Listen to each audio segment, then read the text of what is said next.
Welcome to the Pivot with Passion podcast. Hi, I'm Penny Casselman. I believe everyone is deserving of a phenomenal life.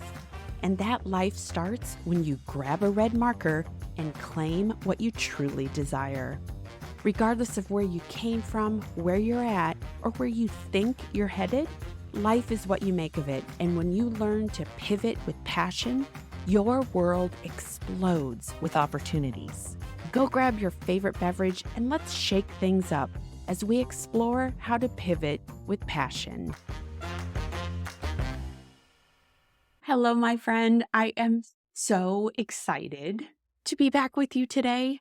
Yes, this girl had a much needed week off. I hope that in the gap between last episode and now, you have found some ways to invite fun, playfulness, maybe some productivity into your life. I am thrilled, however, to be back here with you. It feels good to be showing up and sharing this time with you. So let's first address the elephant in the room. I was on vacation and it was much needed. I was in 80-degree weather, some days north of 80 degrees by a fair amount. It was a big escape from Cleveland, where right now, all week long, I'm expecting overcast skies, 50 degrees, and rain.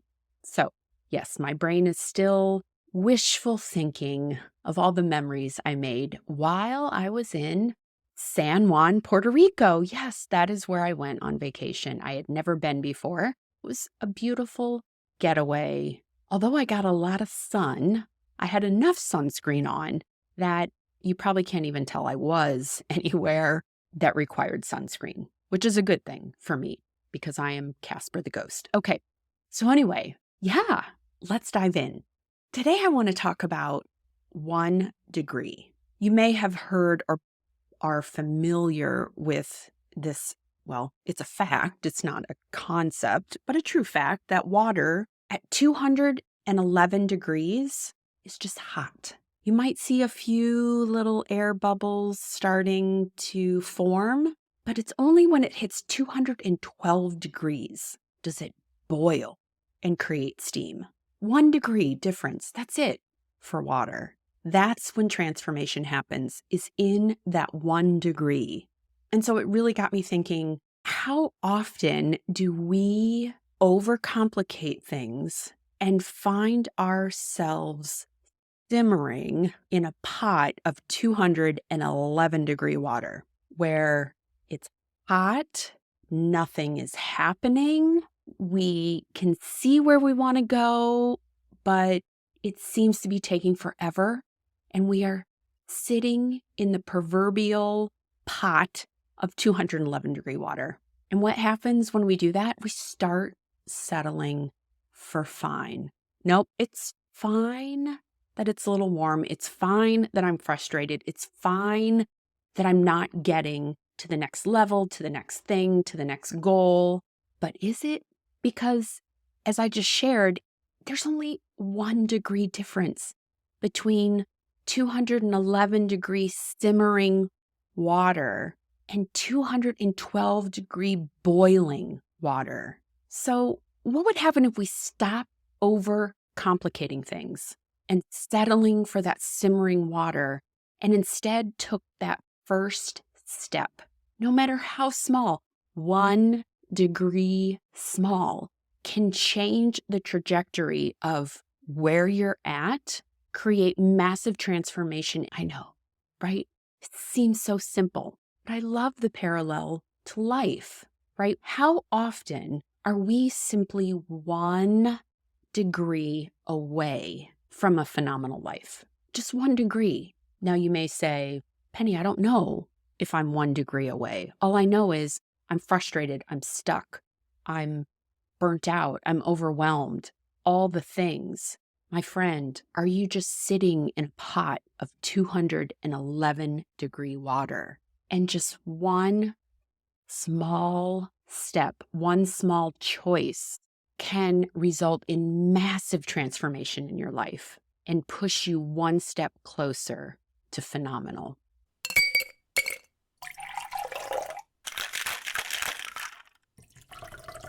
It's time for a clarity cocktail. The quote today comes from Martha Beck, and it reads, "If you'd rather live surrounded by pristine objects than by the traces of happy memories, stay focused on tangible things. Otherwise, stop fixating on stuff you can touch and start caring about stuff that touches you." My friend, this quote really hit home for me this past week as I was vacationing because I realized this was one of the few vacations that I've taken where almost nothing new, nothing physically new came home with me. I think I brought home, okay, you can laugh at me, but I brought home a small bag of Puerto Rican coffee because in my mind, I thought, when I have days like, oh, let's say today, where it is gray, cold, and rainy, I could brew a pot of Puerto Rican coffee and remind myself of all the wonderful memories that I made while on vacation. And yes, the second thing I brought home, a churro flavored Kit Kat bar. Because sometimes there's just candy that is made in other countries that you will never find stateside. I'm just guessing that churro Kit Kat bars are nowhere to be found in Ohio. So I had those yesterday as a little snack. They were quite delicious. I digress. But this was one vacation where I released any expectations that I was going to come home with stuff. My big focus while on vacation was absolutely unplugging. That's why I gave myself off last week from the podcast.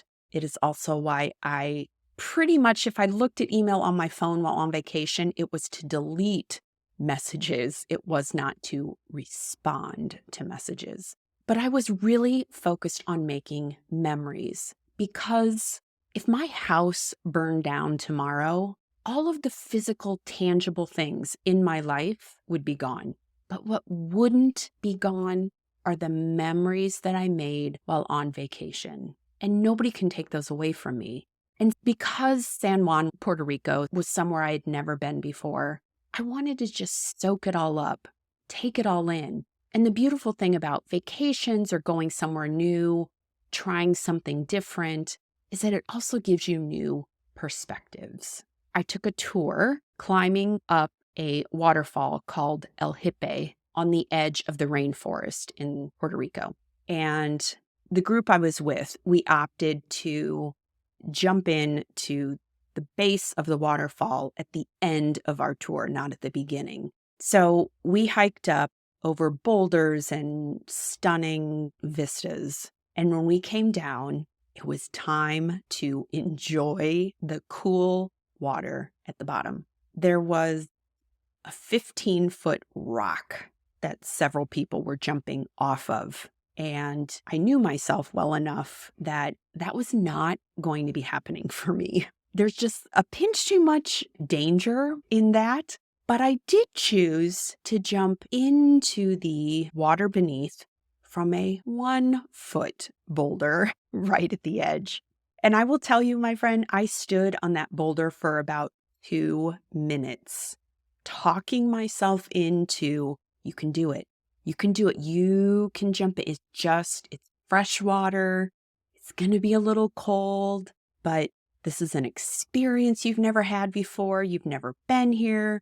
The likelihood of death is almost zero. Jump in, experience. And I'm proud to say that I did it.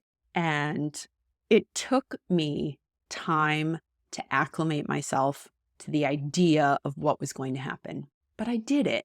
And the thing about making new memories, whether it's on vacation or trying a new restaurant or taking a stroll in a park you've never been to or taking a different route to get to the grocery store than you normally do, is that you gain new perspectives that help you as you move through life. So for me, after I successfully talked myself into jumping off this 1-foot boulder into this cold water, first, it was amazing. It was refreshing. I felt like a rock star, not because I jumped off a rock, but just because I did it. I did something I didn't think I would do. And so when I got back to the hacienda where I was staying, there's a hot tub and a beautiful pool. And I have to tell you, going from the hot tub and choosing to then jump into a cold pool for the contrast to then get back into the hot tub, way easier after having jumped off that 1-foot rock into the base of El Jipe. And so, my friend, as you move through life, yes, things are important. We need tangible things to live. We need clothes. We need a place to live. We need a car, transportation, etc. But remember that memories are things that no one can take away from you. There are things that will bring you joy in the future. They will give you contrast and comparison for things you experience going forward. So really cherish those as you move through the rest of this year. And I'll finish by reading the quote once again from Martha Beck. If you'd rather live surrounded by pristine objects than by the traces of happy memories, stay focused on tangible things. Otherwise, stop fixating on stuff you can touch and start caring about stuff that touches you. And now, back to the episode. Cheers. My friends, circling back to this idea of 1 degree change and the stark impact it has on water boiling, but it also has an impact on the nuances in our own life. So I remember back in corporate America, my last job, I remember being overwhelmed and bombarded with emails asking for changes. His changes, hers changes, their changes. Nobody could agree on the changes. All I kept getting were changes. They wanted changes yesterday. And in the chaos and influx of these emails, I would, on occasion, more often than I care to admit, lose focus, right? I had a staff.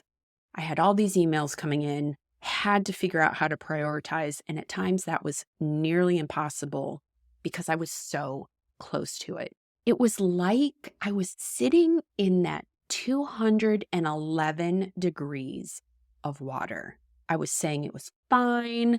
I was making no progress. It was like treading water. Nothing was happening. And when I finally got to a point where critical mass in my mind and in my inbox happened, one of 2 things would happen. One, if I perchance had a boss, I had more than one in my tenure there, but in the event boss was around for me to go dump all of this stuff on and say, you tell me what to work on. The second thing that might happen, if a boss was not available, then I would just get up and take a walk, go to lunch, do anything to get my mind out of the environment I was in. And what eventually happened, whether I asked my boss or when I came back from walk, lunch, etc., all of a sudden it became crystal clear what I needed to do. And I was like, duh. Well, when you're in it, when you're sitting in that 211 degree water, sometimes it's so challenging to find that 1 degree that's going to break you through and help you transform the situation or your life into something beyond where you are. And eventually what happened is my boss would say, well, forget about everything and just do this. Or I would come back from my walk and go, why was I worrying about things that are due in 3 weeks? I have things that are due in 2 days. So just a little reprieve can give you the insight needed to make that 1 degree shift. And what happened every time after I had that shift is a cascade of productivity, because all of a sudden I was able to get laser focused and move forward without the blur and the mediocrity that I was sitting in, right?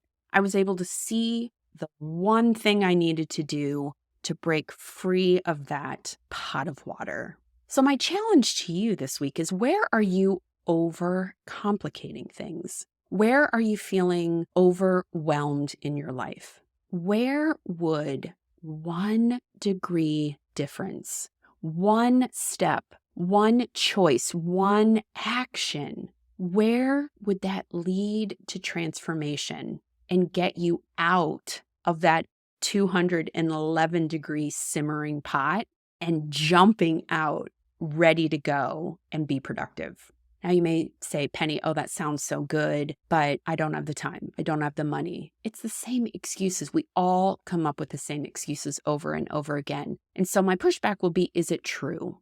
When you say I don't have time, is that really true? Let's take, for instance, this is top of mind for me because I have 2 rooms that recently had some plaster repair done and now need primed and painted. I'm quite the skilled DIY painter and am taking that on myself. But when I think about painting a room, if I step back and look at the 10,000-foot view, yeah, it is going to take me days to get those rooms painted because it's not just one coat, it's a primer, 2 coats, it's trimming out, cutting in, all the things that go with painting. If I think about the whole picture, yeah, it's overwhelming, and I would sit in that simmering pot of water and take no action because it seems too big. However, what is 1 degree that I could take to help move beyond the simmering pot into boiling?